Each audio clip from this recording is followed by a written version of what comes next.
चुंबक को देखा है? कैसे वो लोहे की ओर आकर्षित होता है और कैसे वो लोहे को अपनी ओर आकर्षित करता है, क्योंकि उसके स्वभाव में ही आकर्षण है।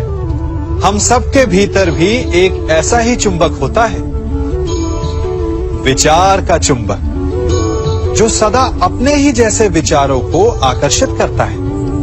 हम जो बोते हैं वही काटते हैं। उसी प्रकार हम जैसा सोचते हैं वैसा ही पाते हैं। साधु ईश्वर का नाम जपता है तो उसे ईश्वर मिल जाता है। अर्थात फल हमारी सोच पर निर्भर करता है। ओस की बूंद यदि केले के पत्ते पर गिरे तो वो कपूर बन जाती है, सीप में गिरे तो मोती, और यदि विषधर के मुख में गिरे तो विष। बूंद एक है, परंतु उसके प्रारब्ध भिन्न है, क्योंकि उसे आकर्षित करने वालों का व्यवहार भिन्न है। इसलिए यह आप पर निर्भर करता है कि आपको भविष्य में विष चाहिए या अमृत। स्मरण रखिए, हम वही बन जाते हैं जैसा हम सोचते हैं, जैसा विश्वास रखते हैं। यह आपका विश्वास ही है जो ये निर्धारित करेगा कि आपको विष मिलेगा या अमृत। इसलिए अपनी सोच को सुदृढ़ रखिए, सकारात्मक रखिए, और फल भी सकारात्मक ही आएगा। जब से ये सृष्टि बनी है, नदी की धारा और चट्टान के मध्य सदा संघर्ष रहा है, परंतु हर बार चट्टान की कठोरता को हारना पड़ता है, और नदी की धारा कोमल होते हुए भी कठोर चट्टान को काट देती है। कभी सोचा है क्यों चट्टान इतनी कठोर और जल इतना कोमल, चट्टान इतनी दृढ़ और जल इतना लचीला? फिर भी सदा जल कठोर चट्टानों के मध्य से अपना मार्ग बना ही लेती है। कारण केवल एक है, और वो है लगातार चलने की क्षमता। जल बढ़ता रहता है, चट्टान अडिग रहती है। इसी कारण जल चट्टान को काटकर मार्ग बना लेता है। इसलिए लगातार चलते रहिए, रुकिए मत, क्योंकि चट्टान जैसी हर समस्या को आप भी जल की तरह काट सकते हैं। इस फल को देख रहे हैं आप? अभी अभी अपनी डाल से अलग हुआ है। बड़ा दुख होता है ना जब आप अपने उद्गम से अलग होते हैं, परंतु ये दूरी भी आवश्यक है। अब इस फल को ही ले लीजिए। अपने जीवनदाता वृक्ष से अलग होकर ये ना केवल किसी की भूख शांत करेगा, अपितु इसके भीतर के बीज से एक नए वृक्ष का सृजन भी होगा और कई फल जन्मेंगे। सृजन की प्रतिक्रिया में पीड़ा आवश्यक है। यदि पीड़ा नहीं होगी तो सृजन नहीं होगा। पीड़ा अपने उद्गम से दूर होने, पीड़ा अपनों से दूर होने। इस फल की भांति हम मनुष्यों को भी अपने उद्गम से, अपने सगे संबंधियों से अलग होना पड़ता है, और यही अलगाव एक नए सृजन को, एक नई सृष्टि को, एक नए विकास को जन्म देता है। इसलिए ऐसे अलगाव से दुखी मत होइए, उसका स्वागत कीजिए, क्योंकि ये विकास की नींव है। अपराध वो भावना है जिसके कारण संसार में सदा दुख ही व्याप्त रहता है।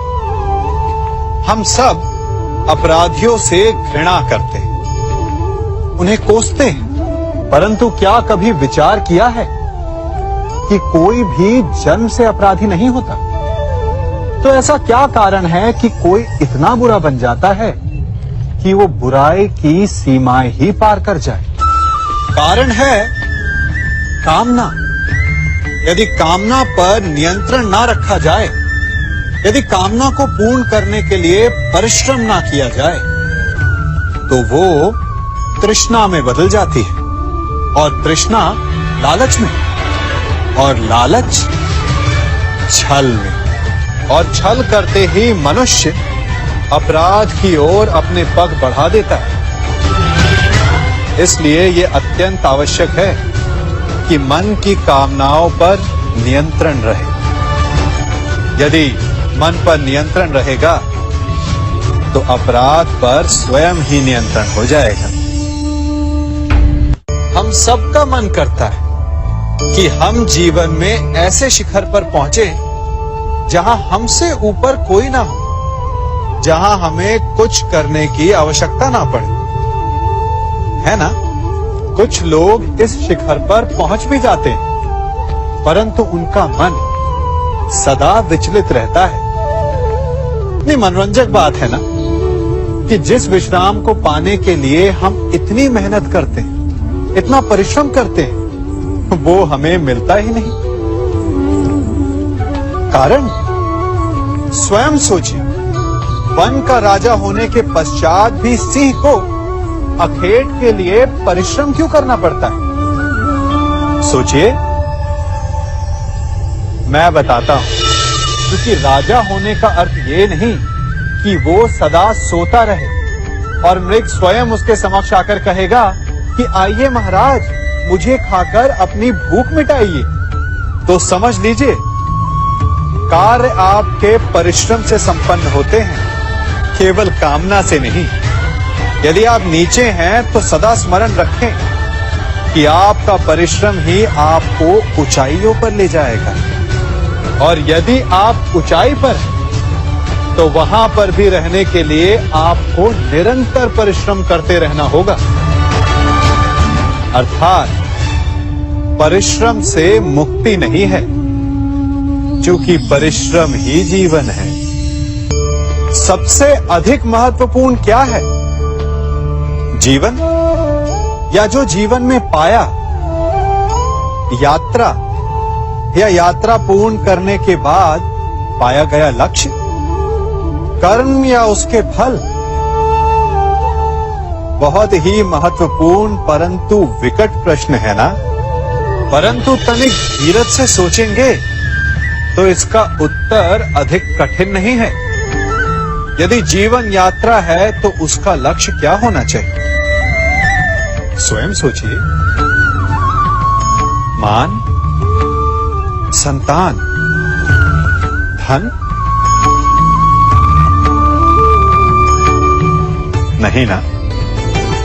अंतिम लक्ष्य है परम आनंद, और ये अचानक से नहीं मिलता।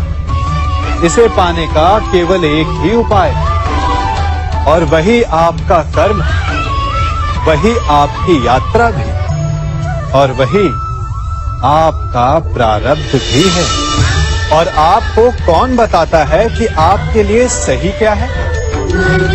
वो है आपका मन, जो मस्तिष्क की भांति हानि और लाभ नहीं सोचता, जो आपको ये बताता है कि शुभ किसमें है, संसार का कल्याण किसमें है, आनंद किसमें है। यदि आपका मन संयमित है तो वो आपका सबसे महत्वपूर्ण मार्गदर्शक है, जो आपकी यात्रा, आपका लक्ष्य, आपके कर्म और उसके फलों को सबको शुभ बना सकता है।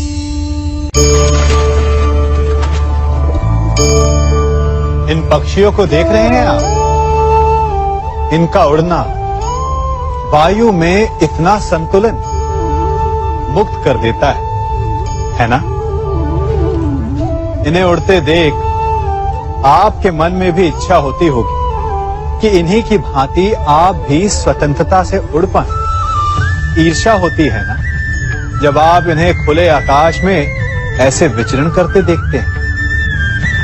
पर कभी सोचा है इस उड़ान को, इस स्वतंत्रता को पाने के लिए कितना परिश्रम, कितना अभ्यास किया होगा इन्होंने? आकाश में उड़ने से पूर्व धरती पर कितना गहन परिश्रम किया होगा इन्होंने। इनके माता पिता ने पहली बार जब इन्हें पंख फड़फड़ाने को उकसाया होगा तो कितनी बार गिरे होंगे। पहली बार वायु में उड़ते समय कितना भय लगा होगा इन्हें। अपनी पहली उड़ान के पश्चात धरती पर उतरते समय गिरकर कितनी चोट खाई होगी। इस उड़ान का, इस स्वतंत्रता का ये मूल है। यदि आप ये दे सकते हैं तो अवश्य आप भी इस स्वतंत्रता को पा सकते हैं। इन पक्षियों की भांति ही अपने चारों ओर जब भी आप किसी सफल मनुष्य को देखें तो उससे ईर्ष्या ना करें।